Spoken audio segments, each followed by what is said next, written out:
let me start with the name of the person that is responsible for breaking the back of the strike. Now, I'm glad they moved it down. You know, they just held off. All right, we're going to hold off till after the election. And just about 5 days before the swearing in of the, it's going to work out well. So, but we don't have that on the plate to add to the stress of America, at least right now. And that is because of one man and one man only, Ron DeSantis. Ron DeSantis came out yesterday and said, yeah, I'm going to call out the National Guard because we're not going to be held hostage. So National Guard's going to go in and they'll open the ports. We'll open the ports for Florida so we can get things and supplies in here. National Guard will load it. Oh, my gosh, I love you. I mean, if it wasn't for the icky sex, Ron, I mean, I would be gay in a heartbeat. Seriously, I just love you. Look how accepting you are. Yeah. You want to talk about diversity on this show. I don't. A gay Radio Hall of Fame member right there. You got it. If it wasn't for the icky sex, yes. Yes. So anyway, I'm sorry. I've got an appointment later on this afternoon to burn some books in a hood. But this guy is amazing. I think Donald Trump should announce a few members of a cabinet, and he should do it right now. He should announce that Elon Musk has agreed to be, the cost-cutting czar. It seems like they've floated that one, and it's been discussed. Right. It's not official, but he needs to announce that RFK, Tulsi Gabbard, Elon Musk, and I've extended the invitation to run FEMA and close FEMA down and give the states the ability to actually keep that money themselves and prepare for disaster. I'd like Ron DeSantis to run FEMA. I think he would be unbelievable. His term is up in 26. I mean, I'd wait for that. Would you wait for that? I'd wait. Some of those ideas are great that you just mentioned. So, yeah, I agree. You just can't get past your hatred for RFK, can you? You just hate him so much. Because he jilted you. He said, I'm not interested in that icky gay sex with Stu. Okay, please stop talking. Not even about just this topic. All topics. Okay. Yeah. If we're going to put a lifelong Democrat into the administration in some way, I would far prefer Tulsi Gabbard. That would be my stance on that particular issue. Just God forbid, just for the wives of the other people in the cabinet. Okay, all right. I mean, God, please. We all know he's a Kennedy, so yes, we all know. But what I will say is, I don't know, honestly, to be honest about it, really, really love Ron DeSantis. Really think I would like him to do something more important than. That's fine. Whatever. I'm just saying. I think his job right now is great, and right. I could see him with higher office certainly down the road. Right. I'd give him any job. I wouldn't want to pull him out of Florida to run. No. I said his term is up in 26. Yeah. I would give that man any job that he wanted. What do you want to run? Yeah. When you're done with governor, what do you want to run? And involve him. But he is. When it comes to disasters, that guy, excuse the expression, is an ass kicker. Yeah. I mean, he's amazing. And that's what I feel like used to be something we really prized that crossed partisan lines. Like the general competence in times of stress used to be the thing that, I think that was one of the things that happened with Bush, where he was seen, I think largely unfairly, for botching the Katrina stuff. And it was more damaging to him, not because liberals turned against him. They are all calling him a terrorist the whole time. And that they he was said intentionally he was responsible for 9/11. Yeah, right? and he hated black people. He was letting them die. That's right. George. If you want to make that case, we can make that case about white people, but I'm not going to. George Bush doesn't care about black people, if you remember that, from Kanye West, who has had quite a journey since that particular statement. When the media loved him back then, when he was saying those things. But what happened with Bush, with Katrina, and a couple of other things in that area, of time was that it felt like he was incompetent. And his own supporters and moderates, kind of independent voters, started to bail on him. Yeah. Right? And then, of course, the war going poorly sort of added on to that. Yeah. But, like, that was a really central thing of what we expected and wanted out of politicians. Just, you have opinions. We all know you have opinions. We might not like your policies. But in those moments, are you going to be the person who steps up and gets the job done? Yes. DeSantis has done that every single time. Every time. I wish I would have snapped a picture of him. He was holding a press conference, and behind him were what appeared to be miles of utility trucks.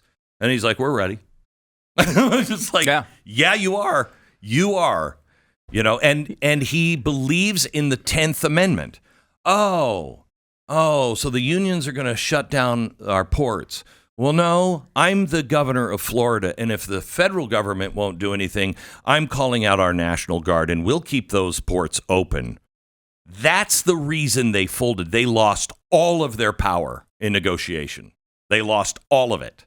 So it was, thank you, Ron DeSantis, for saving the country on that one. Can I ask you, Glenn, about, and this is, lower priority than the stuff you've been talking about, when it comes to your trip to North Carolina yesterday and this whole region.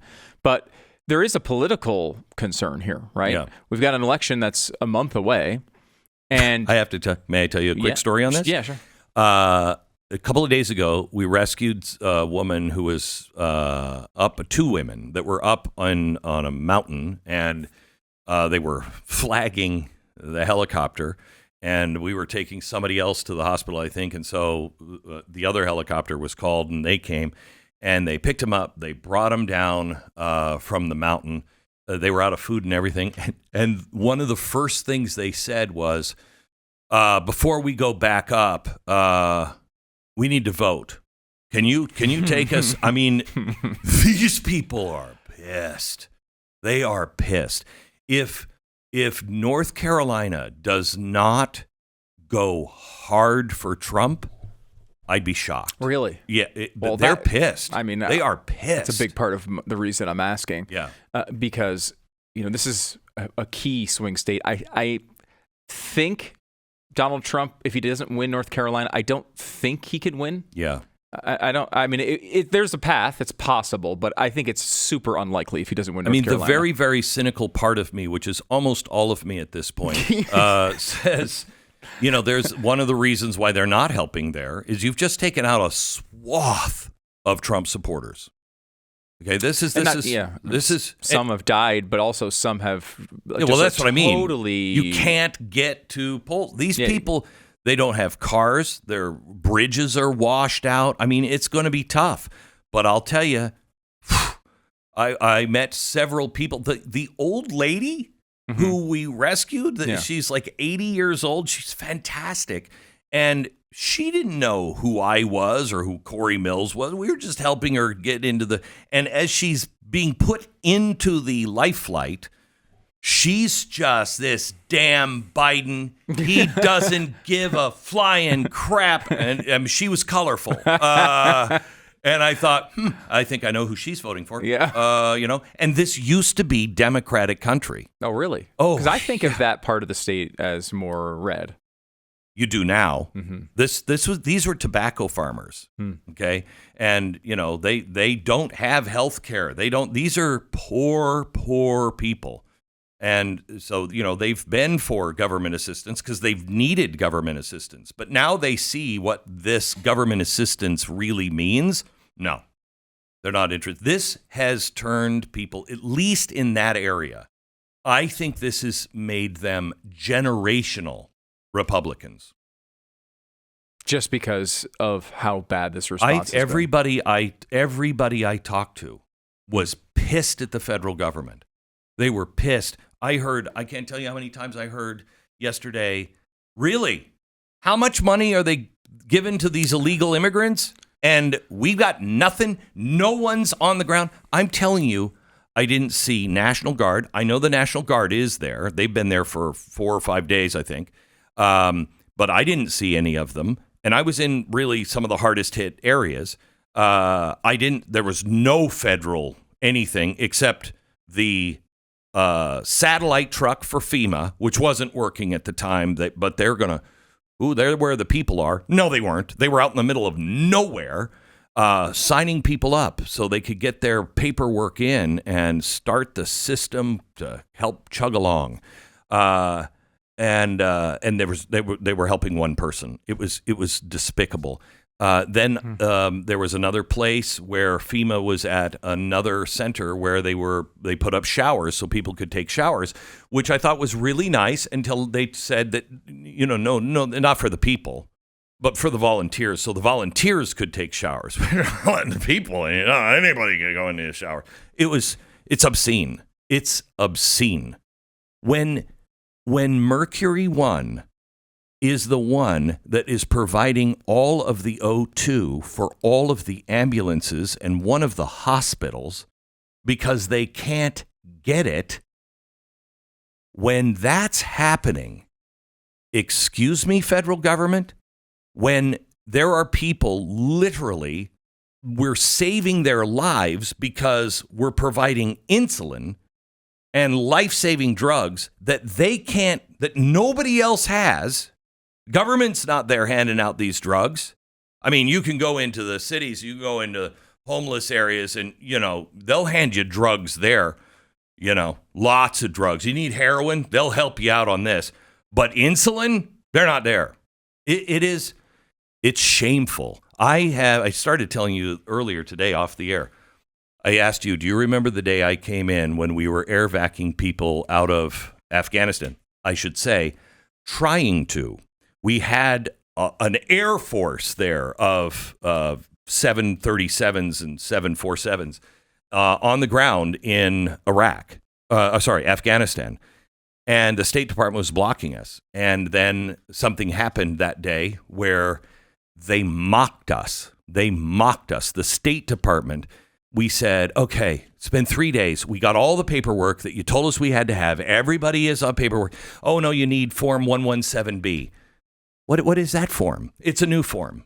Okay, where do we get that form?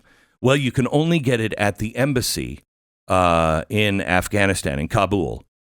You closed the embassy 3 days ago. Yeah. Well, how do we get that? Well, it's just something you're going to have to figure out. Click. I walked right onto your stage because I was and I was so mad. I said, I will renounce my citizenship if this is who we are. This is evil. I was that close yesterday. This country is so good. So good. The people are so good. And it's the government that has gone very dark. They don't care. I know we have the most compassionate, politically correct people who just want the whole rainbow to come together. They despise great swaths of people. San Francisco goes down and they need help. You damn right Mercury One will be down on the ground and we won't be saying, who did you vote for? We will help them. Appalachia goes down. We're all out of money. Oh my gosh. You print money. Can't take it.